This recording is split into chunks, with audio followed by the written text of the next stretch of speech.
ለምን አትቆጣም? በቃል ኪዳን ኃይሉ። ሸንጋይ ጽሑፌን በታሪክ መጽሐፍ ጸሐፊው ተክለጻድቅ መኩሪያ ከአፄ ልብነ ድንግል እስከ አፄ ቴዎድሮስ ከሚለው መጽሐፋቸው ብጀምር መልካም መሰለኝና የታሪክ ድርሳኑን ገልጬ እንዲህ ላስነበባችሁ። ነገሩ የተከናወነው በ17ኛው ክፍለ ዘመን አዲያም ሰገድ ተብለው በነገሱት በአፄ ኢያሱ ጊዜ ነው። አንድ የድቁስ ቀንድና ቢላዋ ከነ ማህደሩ በአንገቱ ያንጠለጠለው የበግ ሙክት ነበር። እሱም በከተማዋ እየዞረ የተሰጠውን የመንደር እህል ይበላ ነበር። ሰውም እንዳይመታው የንጉሱ በግ በመሆኑ ይፈራ ነበር። ከዕለታት አንድ ቀን የጎንደር ቁም ጸሐፊ ካህን ቤት ይገባና የተሰጠውን እህል ይበላል። ካህኑም ተነስቶ በጉን ይይዝና ቤቱ አስገብቶ አርዶ በአንገቱ ላይ ባለው በራሱ ድቁስ ይበላዋል። ከዛም በኋላ እድሜ ለምናለሁ ለንጉስ ኢያሱ ያንን የበግ ሙክት ቢሰደው ንጉሱ በገዛ ቢላዋው በገዛ ድቁሱ አመስግኜ የበላሁ ከነራስ ምላሱ ማነህ ቢሉኝም እንጃልህ የሚል ጽሑፍ ጽፎ በጉፋያ መስጫ ሜዳ ጥሎት ተገኘ። በኋላ በእጅ ጽሑፉ በብዙ ምርምር ካህኑ ተገኝቶ በንጉሱ ፊት ቀረበና ይህን የጻፍክ አንተ ነህ አይደል ተብሎ ተጠይቆ ነበር። ካህኑም የእውነቱን አመነ። ንጉሱም እውነቱን ስላመነና ምክንያቱን ስለገለጸ ሌሎች የመንደሩ ነዋሪዎች በበጉ ቢናደዱም ፈርተው ዝም ስላሉ፣ ካህኑ ግን የንጉሱን በግ ላይ ምንም ሳይል የመሰለውን ስላደረገ ሸልመው ሰደዱት።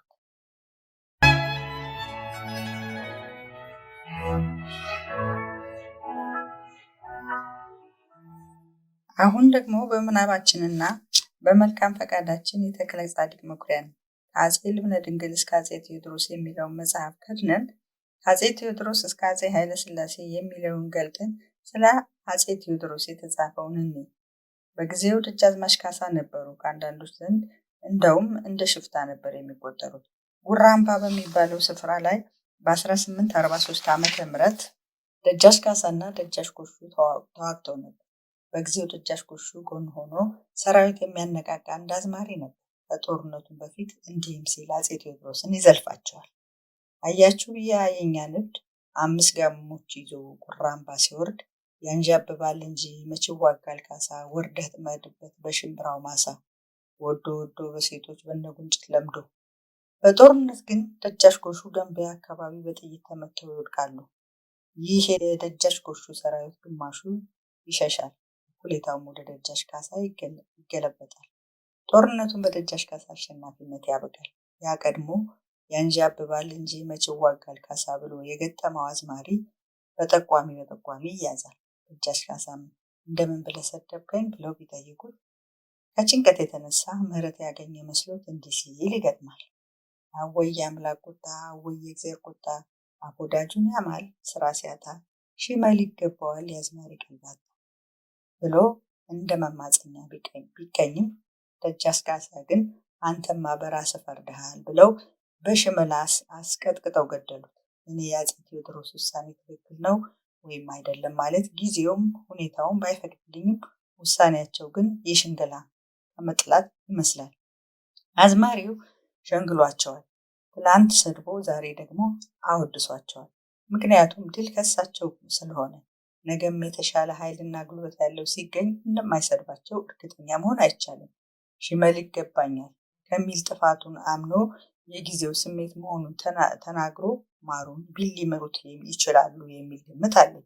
ምክንያቱም ራሳቸው አፄ ቴዎድሮስ አባቷንና ባሏን የገደሉባት ምንትዋብ የተባለች ሴት እንዲህ እያለች ትሰድባቸው ነበር።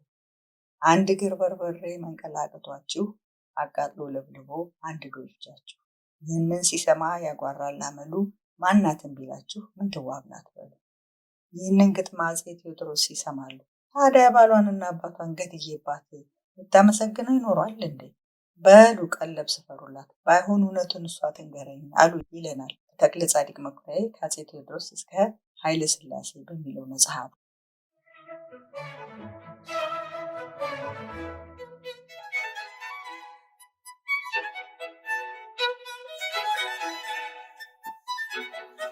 በአሁኑ ጊዜ ደግሞ በታሪክ ሳይሆን በእውን የምናውቀው ተባለ ሳይሆን ሆኖ ያየነው የአዝማሪና የመሪ ስልጣን ሰጣ ገባ ነበር።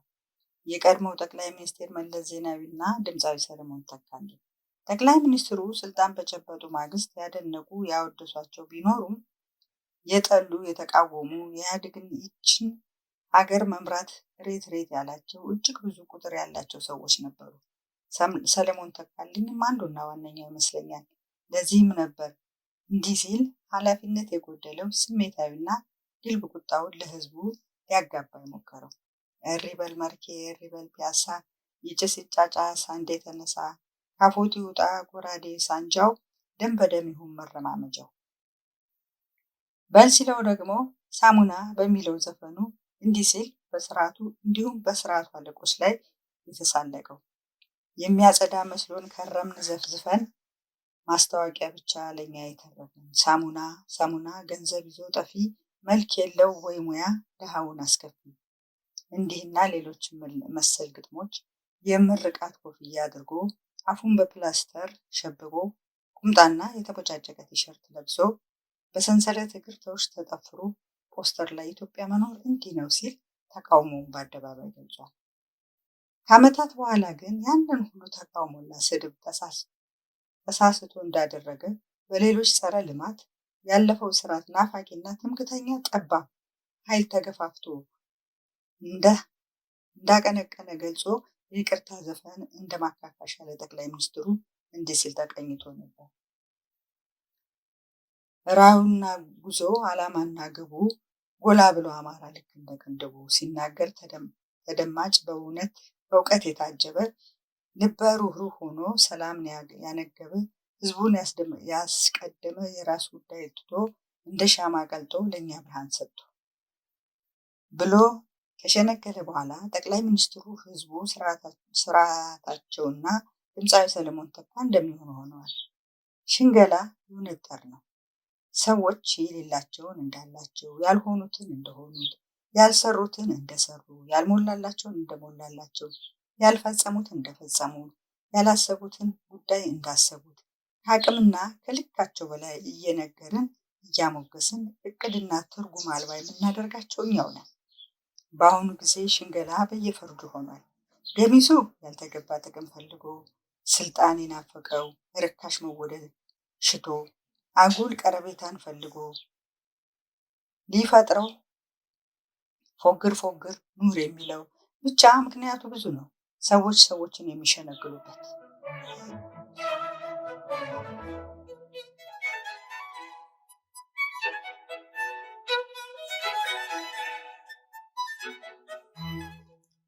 ሚዲያዎች ስንቱን ይሸነግላሉ። ሚኒስትሮቻችን በቴሌቪዥን መስኮት አልሸነገሉም፣ አላሸነጋገሉም።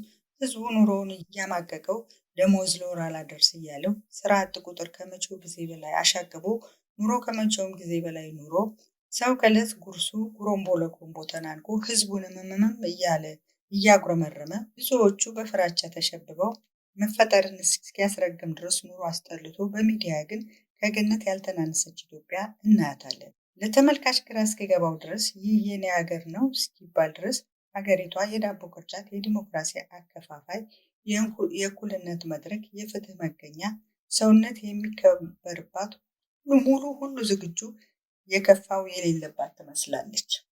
ይህ ሽንገላ ነው። ተሳስቶ ማሳሳት ነው። የከፋው የፍትህ የጎደለበት ኑሮ ያልሞላለት፣ ነፃነት የተነፈገ ኑሮ የከበደው ብዙ አለ። በተለይ የመንግስት ተቋማት ይህንን ሊያወጡና ለሚመለከተው አካል ሊያስረዱ ይገባል። ፓርላማ የተቀመጥነው እኮ መንግስትን ህዝብን ልንሸነግል አይደለም። ተቃዋሚም ሆነን ደጋፊ ተቀመጥ በወንበሬ ተናገር በከንፈሬ እስከተባለ ድረስ እውነቱን ልንናገር ይገባል። ኑሮ ምን እንደሚመስል ልናስረዳ፣ ፍትህ እንደጎደለ ልንገልጽ፣ ዜጎች እንደተሰደዱ፣ ውሃ ጠፍቶ ልብሳችን እንዳልታጠበ፣ ገላችን እንደተቆሸሸ፣ ያልታጠበ ካልሲ እንደለበስን፣ ከንፈራችን የሚያረጥብ ውሃ እንዳጣን፣ ወጥ የሚሰራባት ውሃ ጠፍቶ ልክ እንደ ድሮዋችን ከታች ሰፈር ወደ እኛ ሰፈር በጀሪካን ተሸክመን እንዳመጣን ለሚኒስቴር መስሪያ ቤቱ ይድረስልን። መብራት ጠፍቶ ምጣዱ ላይ የተሰፋው እንጀራ እንዳልወጣ፣ በመብራት ኃይል ምክንያት እቁብ ገብተን የገዛነው ቴሌቪዥን እንደተቃጠለ፣ ጥቃቅንና አነስተኛ ተበድረን የገዛነው ፍሪጅ እንደተበላሸ፣ ማታ መብራት ጠፍቶ ሳናጠና በነጋታው ፈተና እንደወደቅን፣ መብራት ለማስተካከል በየጊዜው ስምሪት ለ4 እና ለ5 ቀን ደጅ እንደጠናን ከዛም ብሶ ጉቦ እንደተጠየቅን ንገሩልን። ኔትወርክ እያስቸገረ ብዙ ስራ እንዳጣን፣ በኔትወርክ ምክንያት ከፍቅረኛችን ጋር እንደተጋጨን፣ በወር ለስልክ የምናወጣው ወጪ የቴሌን የቤት ኪራይ ይሁን ለእጅ ስልካችን ካርድ ስላልገባልን የወገን የሀገር የአባት የእናት ሀገር ቴሌ ሳይሆን በድርጅቱ ስራ በቀኝ ገዢዎቻችን የሚተዳደር ይመስል በደቂቃ እንደሚያስከፍሉን በድፍረት ተናገሩ። ሙስና እንደተንሰራፋ፣ ትምህርት ጥራት እንደጎደለ፣ ተማሪዎች ግብረ ገብነት እንደጎደላቸው፣ ታሪክ ቅርስ እንደተጎዳ፣ ኑሮ ፍም እሳት እንደሆነ፣ ግለኝነት እንደበዛ፣ ነፃነት እንደጠፋ ልንናገር ይገባል። ወይስ ይህ ችግር ለእናንተ አልታያችሁም? ፓርላማ ካፌ እንዳለው የዶሮ አሮስቶ፣ የበግ ወጥ፣ ቀይ ወጥ፣ ጥብስና ዱለት ውጭም በቅናሽ የሚሸጥ ይመስላችኋል? እሱ እኮ እናንተ ካፌ መሰል መስሪያ ቤቶች ብቻ ነው። በፓርላማ ግቢ ውጭ ደግሞ የናጠጡ ሀብታሞች በግንብ ከግንብ ላይ የኤሌክትሪክ ሽቦ አጥረው ከሽቦ በላይ እብድ የሚያህል ሽመል ለያዘው ጥበቃ ዘይት የሌለው ሽሮ ሰጥተው ባለቤቶቹና ማቴዎቹ የሚበሉት የቅንጦት ምግብ ነው።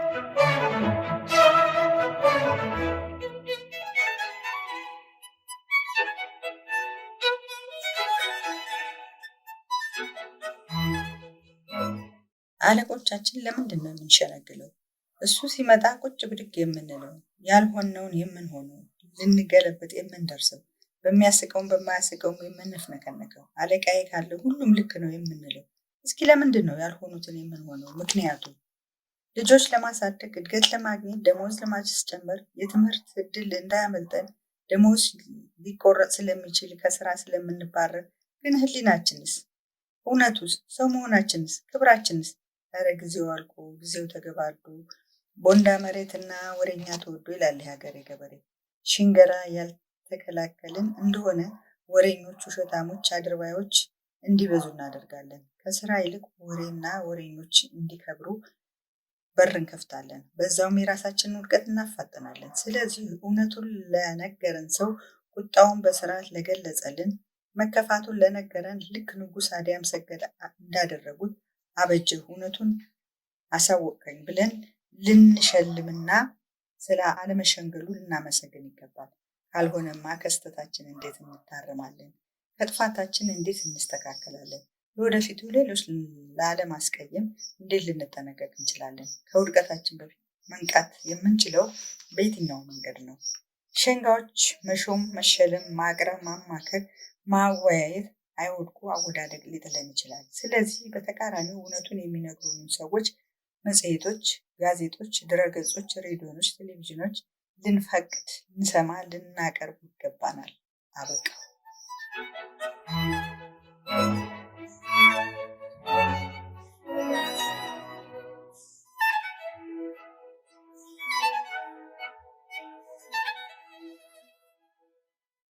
መቸሬ ዙሪያው መቸሬ ደር ያሳደገኝ መንደር